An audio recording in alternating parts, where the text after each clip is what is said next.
श्री लाडली लाल की जय हो। श्री युगल सरकार की जय हो। श्री गोवर्धन नाथ की जय हो। श्री जमुना महारानी की जय हो। श्री सद्गुरुदेव भगवान की जय हो। सभी संत भक्तों की जय हो।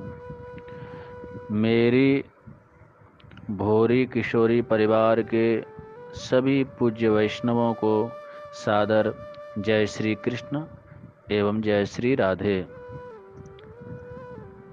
पवित्रतम श्री कृष्ण जन्माष्टमी एवं श्री राधा जन्माष्टमी के इस दिव्यतम पर्व की उत्सव की बहुत बहुत मंगलमय बधाई आप सभी वैष्णवों को। विगत 2 सत्रों से थोड़ी सी असावधानी के कारण से मैं आपकी सेवा में उपस्थित नहीं हो पाया। उसके लिए सभी वैष्णवों से क्षमा याचना है। और आइए आज हम लोग श्री जी के नाम का आश्रय लेते हुए और पुनः अपनी इस भावनामयी ब्रज यात्रा का शुभारंभ करते हैं। सर्वप्रथम श्री जी के नाम का स्मरण करते हैं।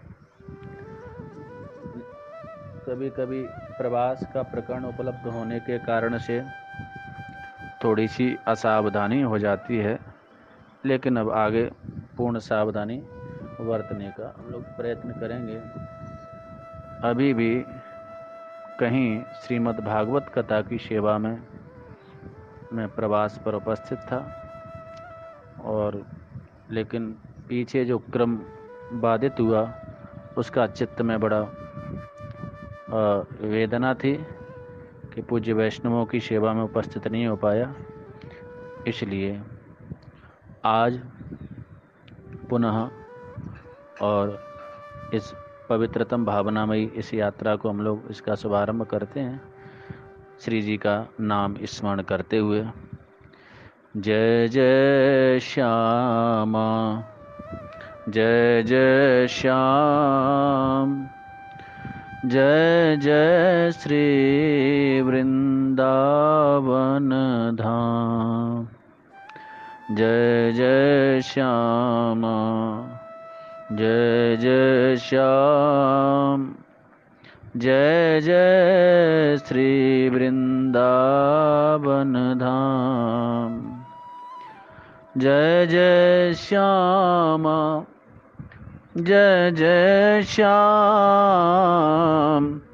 जय जय श्री वृंदावन धाम। जय जय श्यामा जय जय श्याम, जय जय श्री वृंदावन धाम। जय जय श्यामा जय जय श्याम, जय जय श्री वृंदावन धाम।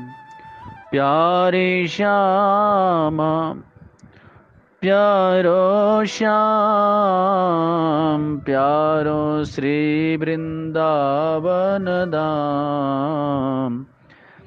प्यारे श्यामा प्यारो श्याम, प्यारो श्री वृंदावन धाम।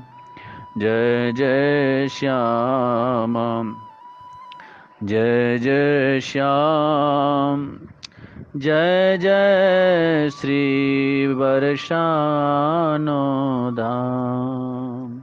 श्री लाडली लाल की जय हो।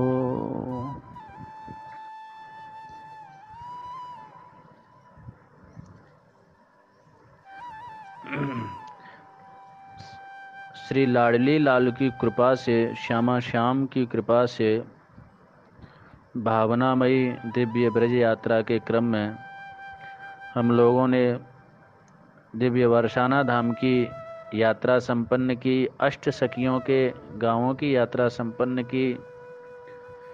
ये श्री जी की नित्य सहचरियाँ गोपियाँ वस्तुतः ये सब दिव्य हैं। साधारण प्राकृत मानवीय कन्या इनको नहीं समझना चाहिए। पुराणों में कहा गया है, गोप्यस्तु श्रुतयो ज्ञेया ऋषिजा गोपकन्यकाः देवकन्याश्च विप्रेन्द्र न मानुष्यः कथंचनः। ये गोपियाँ श्रुति रूपा हैं, ऋषि रूपा हैं, देवकन्याएं हैं। सामान्य मानुषी कन्या नहीं समझना चाहिए। श्रुति रूपा ऋषि रूपा मैथिला कौशलास्तथा अयोध्यापुरवासिन्यो यत्र सीता पुलिंदिकाः। जिन दिव्यतम श्री जी की सहचरियों के गांवों का हमने स्मरण किया है, और भी अनेक लीला स्थलियां हैं। श्री कृष्ण के साथ ही 84 कोस ब्रज भूमि एवं उनका जो दिव्य चिन्मय परिकर है, और गोपियों के जो भिन्न भिन्न यूथ हैं, वह भी ब्रजभूमि में युगल रस की प्राप्ति के लिए, लीला रस वैचित्री के लिए उनका भी आविर्भाव होता है। उनमें श्रुतियाँ रामावतार के परिकर, जनकपुर की स्त्रियाँ, कौशल जनपद की स्त्रियाँ, अयोध्यावासिनी नारियाँ, यज्ञ सीताएं, पंचवटी की भीलनियाँ, दंडक वन के ऋषि मुनि, जालंधर नगर की स्त्रियाँ, बैकुंठ में श्री लक्ष्मी जी की सहचरियाँ, श्वेत द्वीप की सखियाँ, इस प्रकार से अनेक यूथ श्रीधाम वृंदावन में, ब्रज में वे सब तप किया। उन्होंने ब्रज भाव की कामना प्रकट की, ब्रज रस का आस्वादन करना चाहा, और श्री जी की पवित्र इस दिव्यतम लीला विस्तार से इन श्री जी की सहचरियों के जो भिन्न भिन्न यूथ हैं, इनका वर्णन गर्ग संहिता में प्राप्त होता है। रमा वैकुंठवासिन्यः श्वेतदीप सखी जनाः ऊर्ध्वं वैकुंठवासिन्यस्तथा जितपदाश्रिताः श्रीलोकाचलवासिन्यः श्रीसख्योऽपि समुद्रजाः ताः गोप्योऽपि भविष्यन्ति लक्ष्मीपतिवरात् व्रजे काश्चिद्दिव्या अदिव्याश्च तथा त्रिगुणवृत्तयः भूमिगोप्यो भविष्यन्ति पुण्यैर्नानाविधैः कृतैः। ये गर्ग संहिता में इस भाव का प्रकाशन किया गया है। तो इन भिन्न भिन्न जो यूथ आए, इन यूथों के जो ये गोपियाँ भिन्न भिन्न गांवों में प्रकट होती हैं और श्री राधा माधव युगल सरकार की लीला का आस्वादन करती हैं, लीला रस वैचित्री का वर्धन करती हैं। इसी क्रम में हम आगे की यात्रा का जब स्मरण करते हैं, तो बरसाना से हम 4 किलोमीटर की दूरी पर समीप में ही हातिया गांव की ओर प्रस्थान करते हैं। एक गांव है जिसका नाम है हातिया। हातिया गांव की हम लोग यात्रा कर रहे हैं।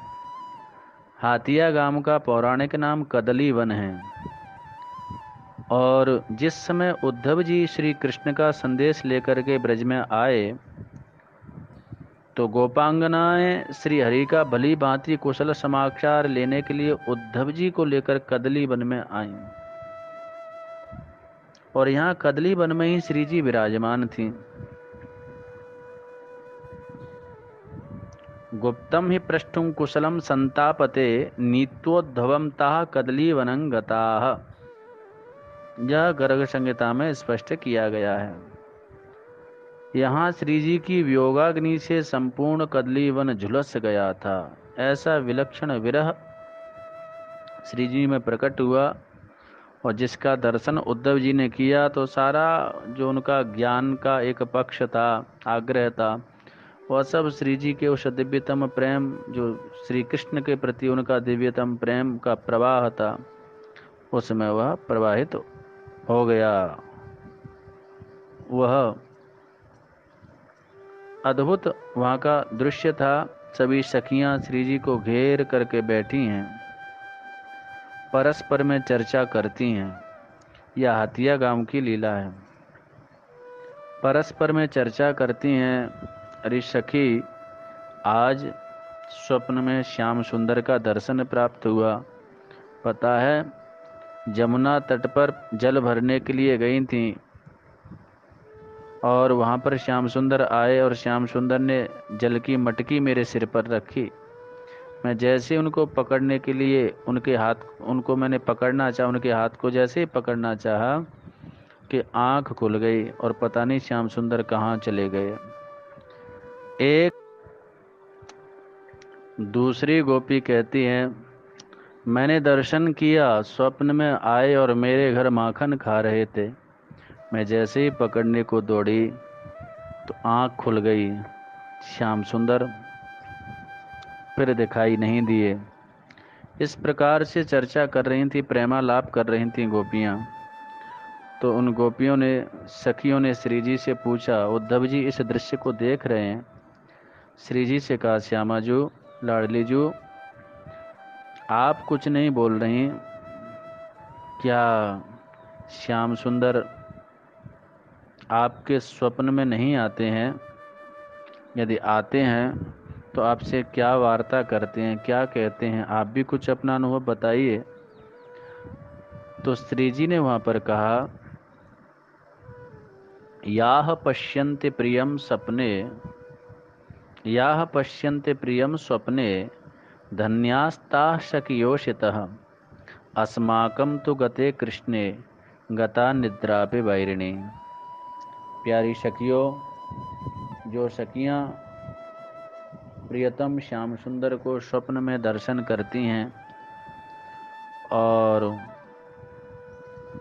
उनका आश्लेष करती हैं, धन्य है, वो भाग्यवती हैं। हमारी स्थिति तो ये है, अस्माकं तु गते कृष्णे, जब से श्री कृष्ण मथुरा की ओर प्रस्थान किए हैं, उसके पश्चात हमारी निद्रा भी, बैरिणी निद्रा भी उन्हीं के साथ चली गई। गता निद्रा पे वैरिणी। अब आप ही बताओ, जब निद्रा ही नहीं आती तो स्वप्न कैसे आए, और जब स्वप्न आते ही नहीं तो फिर आपको क्या बताएं। अर्थात विरह का जो चिंतन किया गया है, ऐसा तीव्र विरह जिसका यहाँ पर वर्णन किया गया है कदली वन में, ऐसा तीव्र विरह व्याप्त था। चिंता जागरणम, ये प्रेम की जो 10 अवस्थाएं बताई हैं उसमें जागरण, निद्रा न आना। सखीरी मेरी नींद नशानी हो, पिय को पंत निहारत सगरी, रैन बिहानी हो। सारी रात्र प्रियतम का पंत निहारते निहारते व्यतीत हो जाती है। तो विरहिणी नायिका के रूप में यहाँ श्री जी का स्मरण किया गया है। तो कदली वन में ये लीला संपन्न होती है। वहाँ उद्धव जी ने श्री जी की स्तुति की है और श्री जी के विलक्षण भाव का दर्शन करके उद्धव जी से रहा नहीं गया और उद्धव जी ने अंत में श्री जी की चरण रज की वंदना की। बोले, धन्य है इनकी चरण रज जो मुझे प्राप्त हो जाए तो अवश्य अवश्य मैं कुछ इस ब्रज रज का आस्वादन, ब्रज रस का आस्वादन कर सकता हूँ।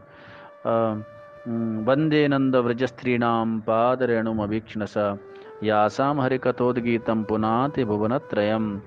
धन्य है ब्रज की देवियाँ, धन्य है हमारी लाडली जू, इनका ऐसा अद्भुत श्री कृष्ण के प्रति तादात्म्य है, ऐसा अद्भुत प्रेम है कि इसका शतांश, इसका सहस्त्रांश भी कुछ इस रस का मुझे प्राप्त हो जाए तो मेरा जीवन धन्याति धन्य हो जाए। श्री उद्धव जी ने यहाँ पर श्री जी से संवाद किया है। भगवान के द्वारा जो पत्र दिया गया था और वह भी प्रदान किया है, और यह कहकर कि आप शोक छोड़ दें, श्री हरि निश्चिंत ब्रज में पधारेंगे, ऐसा यहाँ पर सांत्वना प्रदान की है।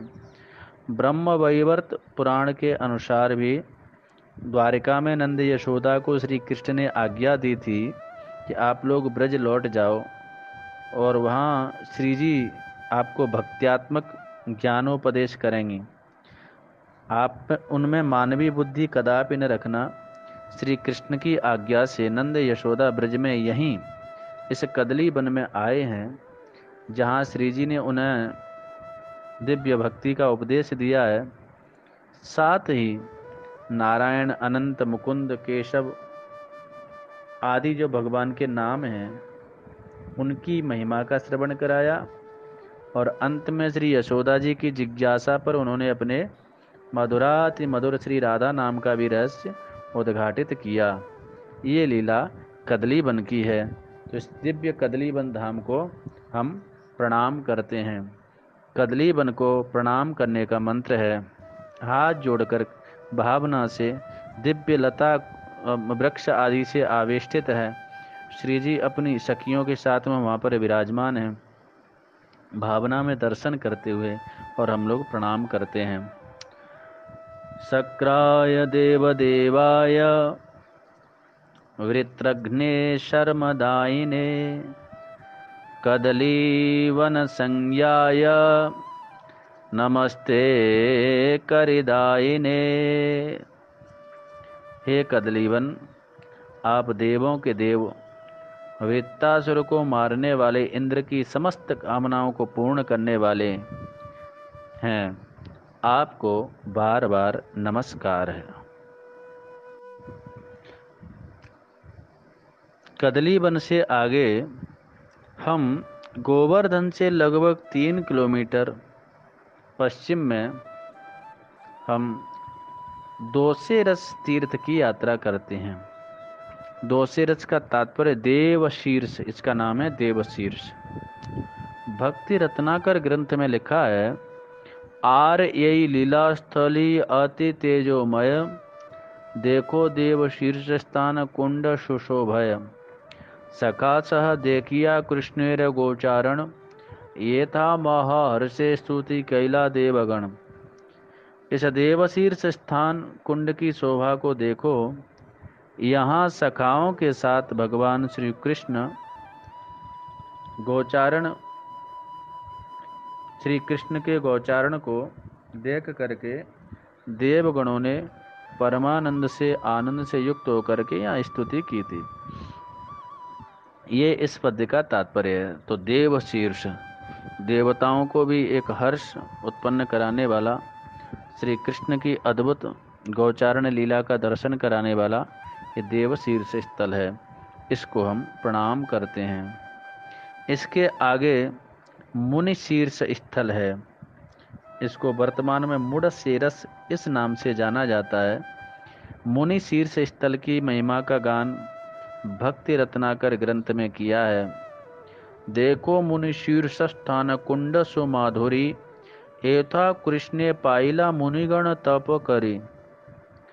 तात्पर्य है, इस मधुर मुनिशीर्ष स्थान कुंड को देखो, यहाँ मुनियों ने तप करके श्री कृष्ण को पाया था।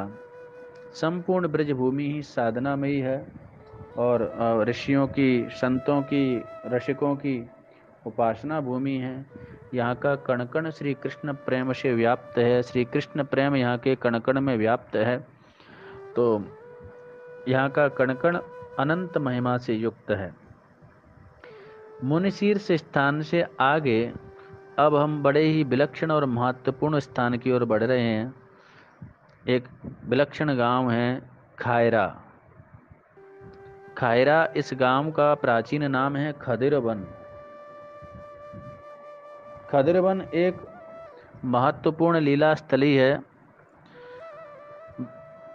बृहन नारदीय पुराण में नारायण को ही खदिरवन का अधिदेवता माना गया है। विष्णु रहस्य में 84 कोश ब्रजमंडल का भगवत विग्रह रूप से वर्णन है। वहाँ खदिरवन को भगवान का स्कंद माना गया है। खादिरम भद्रिकम चैव स्कंधौ द्वौ परिकीर्तितौ। ये खदिरवन है। इसमें खैर के वृक्ष बहुत अधिक थे किसी काल में। इसलिए भी इसको खदिर इस नाम से जाना जाता है। और आगे हम लोग स्मरण करेंगे, यहीं बकासुर का वध भगवान ने किया था। पहले खदिर वन को हम प्रणाम करते हैं। भाद्र शुक्ल चतुर्थ्याम तो गत्वा खद्रवनम शुभम प्रार्थनाम कुरुते अस्तु शुचिर्भूत्वा समाश्रितः।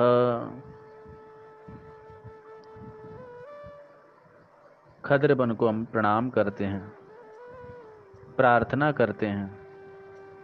नमः खद्रवनायैव नानारम्य विभूतये देवगन्धर्वलोकानां वरदाय नमोस्तुते। इति मन्त्रं समुच्चार्य नवभिप्रणतिं चरेत् सर्वं कामानवाप्नोति मुक्तिमाप्नोति मानवः। हे नाना प्रकार मनोहर विभूति स्वरूप, हे देवता गंधर्व मनुष्यों को वर देने वाले खदिरवन, आपको नमस्कार है। इस मंत्र के पाठ पूर्वक 9 बार प्रणाम करने से, ऐसा इसकी फलश्रुति में लिखा है कि 9 बार प्रणाम करने से मनुष्य समस्त कामनाएं अपनी प्राप्त कर लेता है, मुक्ति का भागी वह होता है। मुक्तिम आपनोति मानवः। यहाँ माधव कुंड भी है, बहुत विलक्षण माधव कुंड है। माधव कुंड को प्रणाम करते हैं। तीर्थराज नमस्तुभ्यं माधवस्नपनोद्भव त्रिवर्ग फलदायैव नमस्ते मोक्षदायिने। अर्थात, हे तीर्थराज माधव कुंड, आपको नमस्कार है। आप माधव के स्नान से उत्पन्न त्रिवर्ग फल और मोक्ष को देने वाले हैं। आदि वाराह पुराण में यहाँ के प्रमुख कुंड का नाम माधव कुंड बताया है। उसका कारण माधव के स्नान अर्थात नहलाने से यह कुंड उत्पन्न हुआ, तो इसीलिए इसको माधव कुंड कहा जाता है। खद्रवन को खायरा भी कहा जाता है।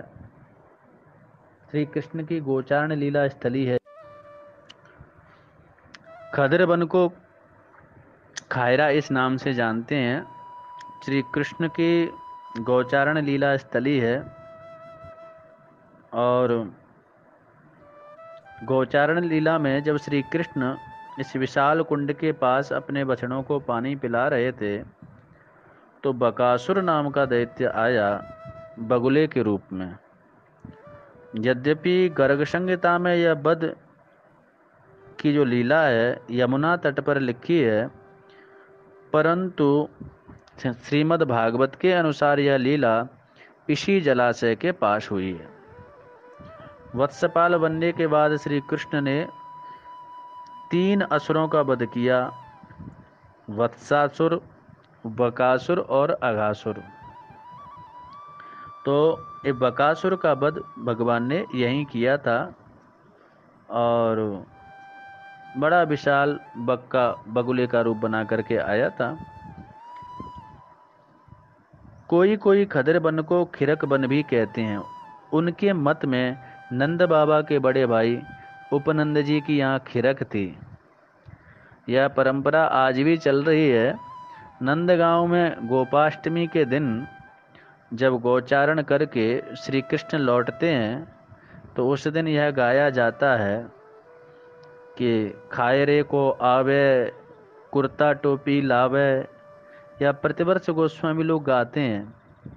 तो इसका भाव यही है कि खायरे से कोई न कोई कुछ ये सब परंपरा थी, गोचारण काल में कुछ लाते थे। तो श्री कृष्ण के गोचारण पर उपनंद जी ने प्रसन्न होकर अनेक उपहार भेजे। श्री कृष्ण गाय चराते समय खायरे होकर भी आते थे। प्रमाण में देखें ब्रज प्रेमानंद सागर, धमसिंगा जो खिद्रबन आवो, इह विद गायन आजु चरावो। ये श्री कृष्ण के गोचारण का मार्ग था, वन था, और यहाँ से निकलते थे श्री कृष्ण। दूसरा बिंदु, खदिरबन वह आसपास के 9 उपनंदों के क्षेत्र में भगवान श्री राम के वरदान से कौशल प्रांत की स्त्रियां भी यहाँ गोपी बनी थीं। जो कौशल प्रांत की स्त्रियां गोपी रूप में प्रकट हुईं, वो यहीं खद्र वन की भूमि में ही प्रकट हुईं। कौशलानां गोपिकानां वर्णनं शृणु मैथिल सर्वपापहरं पुण्यं श्रीकृष्णचरितामृतं नवोपनन्दगेहेषु जाता रामवराद्ब्रिजे परिणीता गोपजनय रत्नभूषणभूषिता। तो ये गोपियाँ भगवान राम के वरदान से ब्रज में आईं, और ये कुछ गोपियाँ कौशल प्रांत की जो देवियाँ थीं, वो यहाँ खद्र वन के आसपास ही उनकी प्राकट्य भूमि लीला भूमि थी। तो इस प्रकार से ये खद्र वन का हम लोगों ने स्मरण किया। और भक्ति रत्नाकर ग्रंथ में भी लिखा है, बकथरा ग्रामे जावट सन्निधाने बकासुर कृष्ण बदलेन एयु खाने।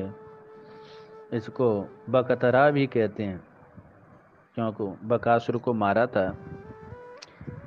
यहाँ पर महाप्रभु चैतन्य देव जी भी पधारे हैं।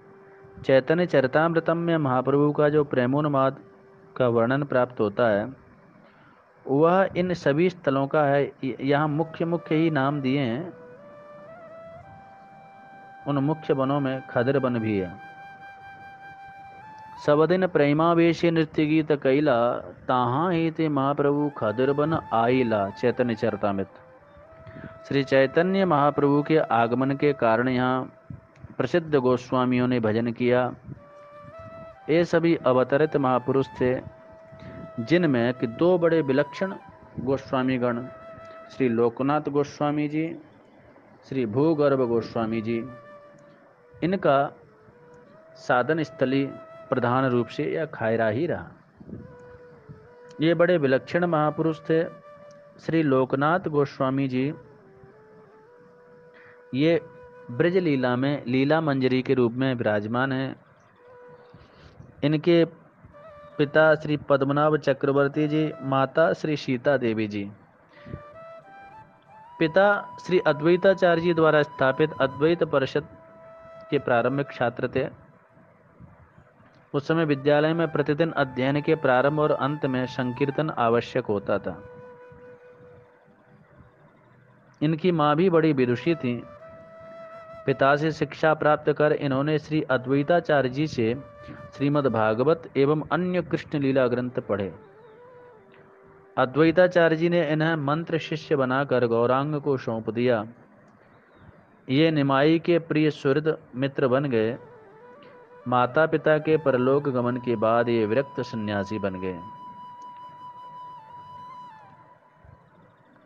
उस समय नवद्वीप में निमाई श्री महाप्रभु चैतन्य देव की कीर्तन की गंगा बह रही थी। निमाई से ये 2 वर्ष बड़े थे। गौरांग महाप्रभु ने इनको वृंदावन जाने की आज्ञा दी और लुप्त तीर्थों के प्राकट्य की आज्ञा दी,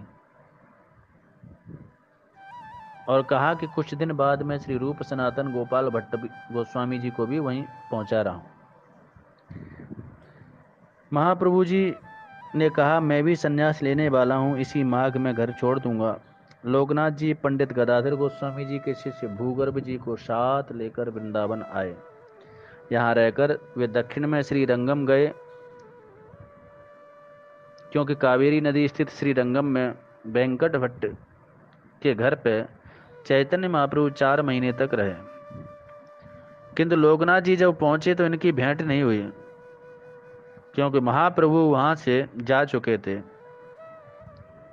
वृंदावन गए तो वहां भी दर्शन प्राप्त नहीं हुआ। इन्होंने प्रयाग जाकर दर्शन की इच्छा की, और दर्शन न मिलने पर प्राण त्याग की भी बात सोची। परंतु रात्रि में महाप्रभु जी ने स्वप्न में आदेश दिया कि तुम वृंदावन की सीमा से बाहर न जाओ। मैं प्रयाग से सीधा नीलाचल जाऊंगा और तुम्हें अपना समाचार देता रहूंगा। इन्होंने आजीवन महाप्रभु की आज्ञा से वृंदावन वास किया। वृंदावन सीमा नहीं छोड़ी। जान रहे वृंदावन 5 योजनात्मक है। 5 योजनमेवास्ति वनम में देह रूपकम। श्री गिरिराज जी, श्री नंदगाम, श्री बरसाना, ये सब बृहद वृंदावन की सीमा में है। वनम वृंदावनम नाम पशव्यम नवकाननम गोप गोपी गवाम सेव्यम पुण्याद्रि तृणवीरुधम। ये श्रीमद् भागवत में संकेत किया है। यदि केवल यही सीमित यदि हम वृंदावन की सीमा मानेंगे तो भागवत जी के सिद्धांत के आधार पर पुण्याद्रि, पुण्याद्रि का तात्पर्य पवित्र पर्वत, तो पवित्र पर्वत के रूप में श्री गिरिराज जी विराजमान हैं, तो श्री गिरिराज जी की महिमा को स्वीकार करना पड़ेगा। तो इसलिए ये वृंदावन पंच योजनात्मक बृहद वृंदावन है। तो श्री लोकनाथ गोस्वामी जी ने यहाँ पर भजन किया, साधन किया। ब्रज के लगभग 330 तीर्थों का उद्धार करने के बाद, अनेक तीर्थों का उद्धार किया इन्होंने। उमराव गांव में किशोरी कुंड पर एक तमाल वृक्ष के नीचे निवास करने लग गए। एक दिन इनको विरह व्याप्त हुआ, श्री कृष्ण दर्शन की तीव्र लालसा हुई। तो भगवान श्री कृष्ण ने इनको स्वप्न में संकेत किया कि मैं किशोरी कुंड में विराजमान हूँ और बहुत दीर्घ काल से मैं भूखा हूँ। श्री विग्रह निकाल कर श्री राधा विनोद के नाम से भोग लगा करके तुम मेरी स्थापना करो। विरक्त थे, गले की झोली में ठाकुर को रखते या फिर किसी वृक्ष की कोटर में रख देते थे। किसी से कोई सेवा नहीं लेते थे, स्वयं अपने कर कमलों से सारी सेवा संपादित करते थे। कालांतर में रसोई भोग के लिए एक शिष्य को रखा, उसके बीमार पड़ने पर स्वयं ही भोग बनाते थे। एक दिन दर्शन के आनंद में भोग बनाना भूल गए, तो प्रभु स्वयं इनका स्वरूप बना करके प्रसाद बनाए। एक शिष्य ने 2 स्थान पर गुरु दर्शन करके राधा विनोद जी के दर्शन में डूबे गुरु जी को सचेत किया। वे जब रसोई में आए तो लोकनाथ रूपी के रूप में जो प्रभु थे, श्री कृष्ण थे, वो अंतर ध्यान हो गए। सबने देखा कि राधा विनोद जी मुस्कुरा रहे थे। चैतन्य चरितामृत लिखने के पूर्व कृष्णदास जी जब इनकी आज्ञा लेने आए तो ऐसे विलक्षण दैन्य से युक्त थे। षड गोस्वामी गणों का दैन्य बड़ा विलक्षण है। अमानिना मान देना कीर्तनी है सदा हरि, तृणादपि सुनीचेना तरोरपि सहिष्णुना, अमानिना मान देना कीर्तनी है सदा हरि। ये विशुद्ध वैष्णवों के जो लक्षण महाप्रभु जी ने वर्णित किया है। वैष्णव दैन्य के मूर्तिमान स्वरूप होते हैं। सब ही मानप्रद आप अमानी। तो जब श्री कृष्णदास कविराज इनकी आज्ञा लेने आए तो उन्होंने हाथ जोड़ करके प्रार्थना की कि आप मेरा कोई भी यश या मेरा नाम वह आप ग्रंथ में न लिखें और महाप्रभु जी के सुयश का वर्णन करें। इनके एक बड़े विलक्षण शिष्य थे श्री नरोत्तम ठाकुर। श्री नरोत्तम ठाकुर बड़ा उनकी निष्ठा, आस्था, विलक्षण समर्पण राजकुमार थे। वृंदावन में पढ़ने के लिए आए, श्री जीव गोस्वामी जी से वैराग्य परायण होकर के आए। तो वृंदावन में श्री जीव गोस्वामी जी के प्रिय छात्रों के रूप में ये 3 महापुरुष थे, श्री नरोत्तम ठाकुर जी, श्री श्रीनिवासाचार्य जी, श्री श्यामानंद जी। श्री जीव गोस्वामी जी को इनके द्वारा बहुत बड़ा वैष्णव परंपरा का प्रचार प्रसार कराना था, बहुत बड़ा कार्य सिद्ध करना था। दैवीय कार्य के लिए ये आए हैं तो इनके द्वारा बहुत बड़ा दैवीय कार्य सिद्ध होगा, ऐसा श्री जीव गोस्वामी जी ने देखा, अनुभव किया। तो उन्हीं में श्री नरोत्तम ठाकुर को पढ़ाया और उसके बाद में नरोत्तम ठाकुर की अभिलाषा थी कि श्री लोकनाथ गोस्वामी जी के चरणों का मुझे आश्रय प्राप्त हो, उनसे दीक्षा लेने का अवसर प्राप्त हो।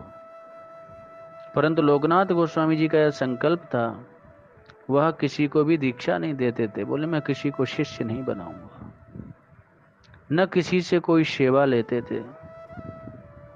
श्री नरोत्तम ठाकुर ने बड़ा प्रयत्न किया कि श्री लोकनाथ गोस्वामी जी मुझे शिष्य के रूप में स्वीकार करें, लेकिन ऐसा अद्भुत दैन्य श्री लोकनाथ गोस्वामी जी का, उन्होंने कहा कि मैं तो, मुझ में गुरुत्व नहीं है, मैं गुरु बनने योग्य नहीं हूँ। ऐसा दैन्य का प्रकाश। श्री नरोत्तम ठाकुर ने भी सोच लिया कि मुझे गुरु के रूप में श्री लोकनाथ गोस्वामी जी का ही वर्ण करना है और इनकी परिचर्या सेवा मुझे प्राप्त करनी है। क्या करें? लोकनाथ गोस्वामी जो निरंतर अपनी कुटिया में ही, खायरा में यहीं विराजमान है, तो अब कोई सेवा कैसे करें? तो कुटिया के आसपास नरोत्तम ठाकुर विराजमान रहते थे कि कहीं कोई आकर के व्यवधान न करे लोकनाथ गोस्वामी जी के साधन में। और प्रातःकाल लोकनाथ गोस्वामी जी दैनिक क्रिया करने के लिए, शौच आदि के लिए जाते थे, तो नरोत्तम ठाकुर क्या करते, जहां शौच के लिए लोकनाथ गोस्वामी जी जाते थे उस स्थान को स्वच्छ कर देते थे और स्वच्छ मिट्टी वहां पर हाथ धोने के लिए रख देते थे। इस प्रकार से यह क्रम, जल रख देते थे, इस प्रकार से यह क्रम लगभग 1 वर्ष तक चलता रहा। एक दिन लोकनाथ गोस्वामी का ध्यान गया, बोले यहाँ कौन व्यक्ति है ऐसा जो चोरी चुपके सेवा करता है और यहाँ से ये सब इस स्थान को स्वच्छ करता है।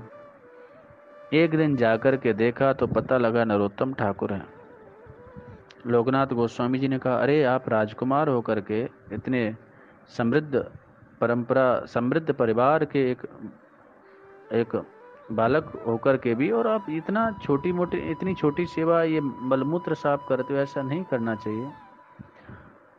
श्री नरोत्तम ठाकुर ने तो चरण पकड़ लिए लोकनाथ गोस्वामी जी के, मेरा आश्रय तो आप ही हैं और यह अधिकार मुझसे न छूना, ये छीने, यह सेवा का अधिकार निरंतर मुझे प्राप्त होता रहे, ऐसी कृपा।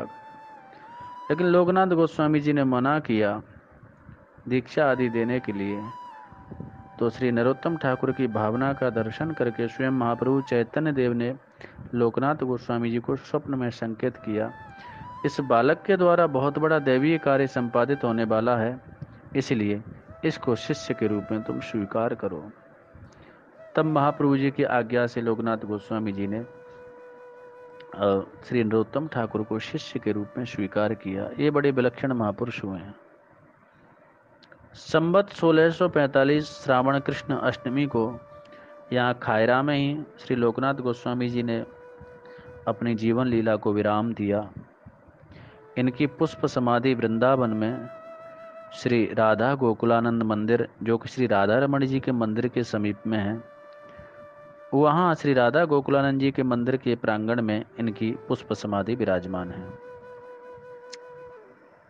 ऐसा विलक्षण चरित्र श्री लोकनाथ गोस्वामी जी का। तो इनकी भी उपासना भूमि यह खायरा ग्राम रहा है।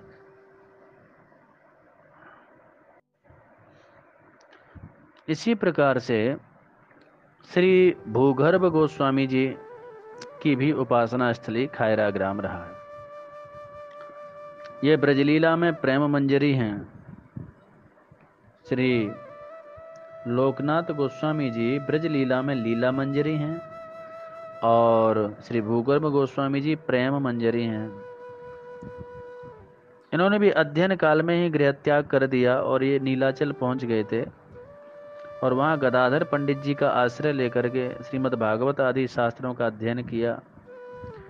वहाँ श्री चैतन्य महाप्रभु के नाम संकीर्तन में ये भी डूब गए।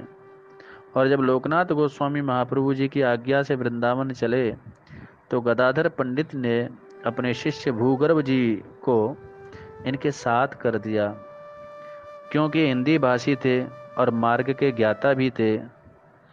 इनका सम्मान जीव गोस्वामी जी आदि श्री रूप सनातन जी के समान करते थे। इन्होंने ही श्री कृष्णदास कविराज जी को चैतन्य लीला गाने की आज्ञा दी, जिससे चैतन्य चरितामृतम ग्रंथ की संरचना हुई। एक बार श्री भूगर्भ गोस्वामी जी गिरिराज जी की परिक्रमा लगा रहे थे, पांव में चोट लगी तो श्री ठाकुर जी एक भक्त का वेश बनाकर अपने कंधे पर बिठाकर इनको इनके निवास स्थल पर छोड़ करके अंतर्हित हो गए। जब भूगर्भ जी को ज्ञात हुआ कि ये स्वयं श्री भगवान ही थे तो बड़ा कष्ट हुआ। प्रभु ने कहा, तुम मेरी नित्य सेवा करते हो, यदि मैंने एक दिन कंधे पर बिठाया तो दुख की क्या बात है। मेरी तो प्रतिज्ञा है, तेषां नित्याभियुक्तानां योगक्षेमं वहाम्यहम्। अपने भक्तों के सारे दायित्वों का निर्वहन मैं स्वयं करता हूँ, उनका योगक्षेम वहन करता हूँ, उनको भी वहन करता हूँ, और उनके प्रेम के पारतंत्र को स्वीकार करता हूँ, और उनके प्रेम के पारतंत्र को स्वीकार करने में, उनकी परिचर्या करने में गौरव की अनुभूति करता हूँ। यदि मैंने एक दिन कंधे पर बैठाया तो दुख की कोई बात नहीं है, तुम मेरी नित्य सेवा करते हो। इस प्रकार से भूगर्भ गोस्वामी जी के साथ में भगवान ने यह लीला की। श्री भूगर्भ गोस्वामी जी ने भी इसी खायरे गांव में भजन किया, और इस प्रकार से संपूर्ण ब्रज भूमि ही महापुरुषों की तपोभूमि रही है। लेकिन खायरा खदिर वन की लीला को हम लोगों ने यहाँ पर स्मरण किया।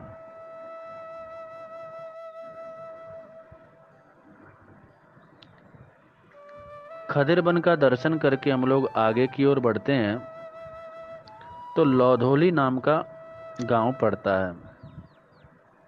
इस लौधोली का वास्तविक नाम लोहांग वन है। यहाँ एक बहुत बड़े विलक्षण ऋषि हुए हैं, लौधांग ऋषि। उन्होंने तप किया था, और यहाँ के निकट ही ग्रीष कुंड है। उस कुंड का हम भावनात्मक रूप से दर्शन कर रहे हैं, आचमन कर रहे हैं, जहाँ कभी महादेव जी आते थे, इसलिए इसका नाम ग्रीष कुंड पड़ा है। ये सब लगभग 5000 वर्ष पुरानी लीला स्थलियाँ हैं, और ये इनकी बड़ी महिमा है, लेकिन धीरे धीरे विस्मृत होता जा रहा है लोगों को। और धीरे धीरे ये सब, यदि ये सब महापुरुषों की कृपा न हो तो लीला स्थलियाँ ऐसा लगता है कभी कभी कहीं विलुप्त ही न हो जाएं। लेकिन आज भी पूज्य बाबा महाराज जैसे ऐसे विलक्षण अनेक महापुरुष अभी विराजमान हैं, जिनकी कृपा करुणा से ये सब दिव्य लीला स्थलियों का महात्म्य और इनका दर्शन हम लोगों को प्राप्त हो रहा है।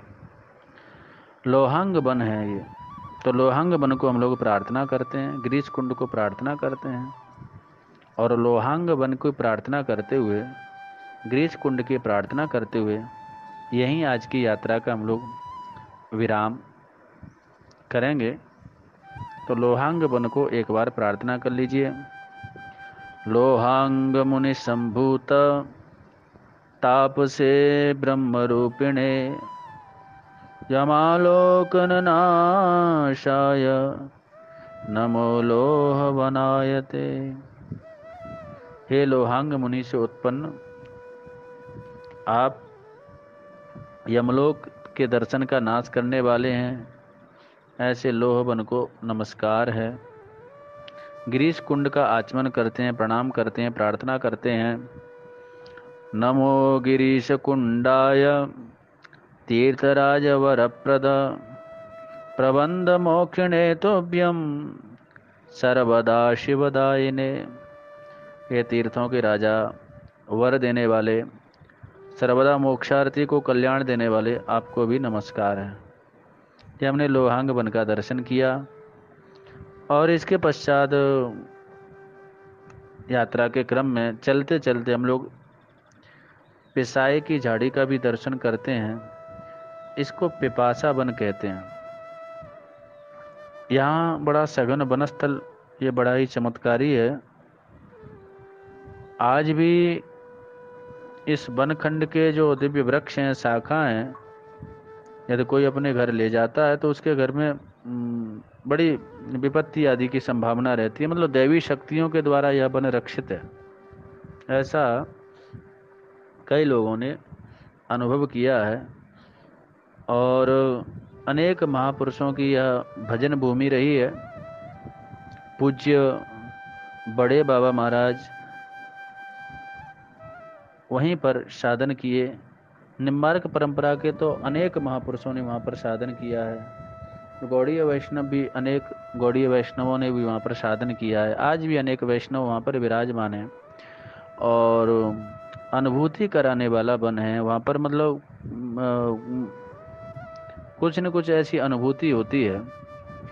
और यहाँ तक कि अश्वत्थामा का मंदिर है वहाँ पर, वो जब श्री कृष्ण के द्वारा अश्वत्थामा स्थापित हुए, जब उत्तरा के ऊपर ब्रह्मास्त्र का संधान अश्वत्थामा ने किया था, परीक्षित जी को मारने का प्रयत्न किया था, तो महाभारत के अनुसार श्री कृष्ण के द्वारा अश्वत्थामा स्थापित हुए और कि तुमको कभी भी शांति नहीं मिलेगी, इतना नृशंस कार्य करने का प्रयत्न किया है। तो उसके पश्चात अश्वत्थामा यहीं आगे पिसाई की झाड़ी में, ऐसा कहते हैं कई लोगों ने अनुभव किया कि अश्वत्थामा जो 7 चिरंजीवियों में है वो भी यहीं विराजमान रहते हैं पिसाई की झाड़ी में। आज भी कोई भूल से भी उस जो वन भूमि है, जितने क्षेत्र में वो वन है, उसके काष्ठ को, लकड़ी को यदि कोई अपने घर ले जाता है और अपने प्रयोग में लेता है, वहाँ के वृक्षों को काटने का प्रयत्न करता है, तो उसके घर में अनेक अमंगल और अनिष्ट आरंभ हो जाते हैं। तो सभी ग्रामवासी बड़े सावधानी पूर्वक उस वन की रक्षा में तत्पर रहते हैं। इससे सिद्ध होता है कि वो वन में अभी भी दैवीय शक्तियाँ जागृत होकर के उस वन की रक्षा करती हैं। तो ये पिशाया वन है। पूज्य बड़े बाबा महाराज अनंत श्री संपन्न प्रातः स्मरणीय पूज्य पाद श्री प्रिया शरण बाबा जी महाराज, जिन्होंने महावाणी जैसे ग्रंथ जो प्रायः विलुप्ति की ओर था उसको प्रकट किया, बड़े सिद्ध महापुरुष हुए हैं पूज्य बाबा महाराज के सदगुरुदेव भगवान।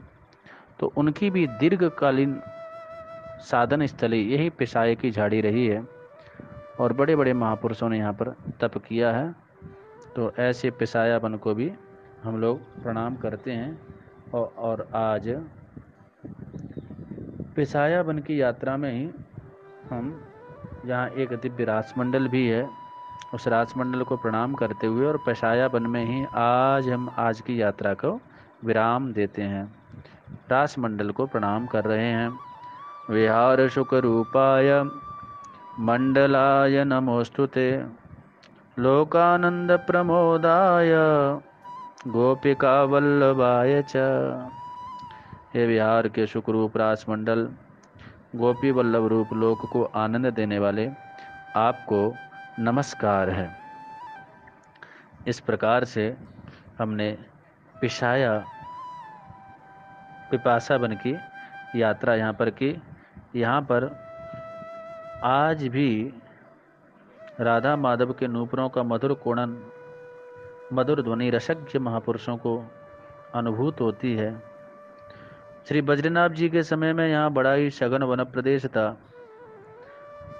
अभी भी कुछ समय पूर्व तक सघन लता आदि से यह ढका हुआ था और अश्वत्थामा का बड़ा सुंदर यहाँ पर मंदिर भी है, लोग दर्शन करते हैं।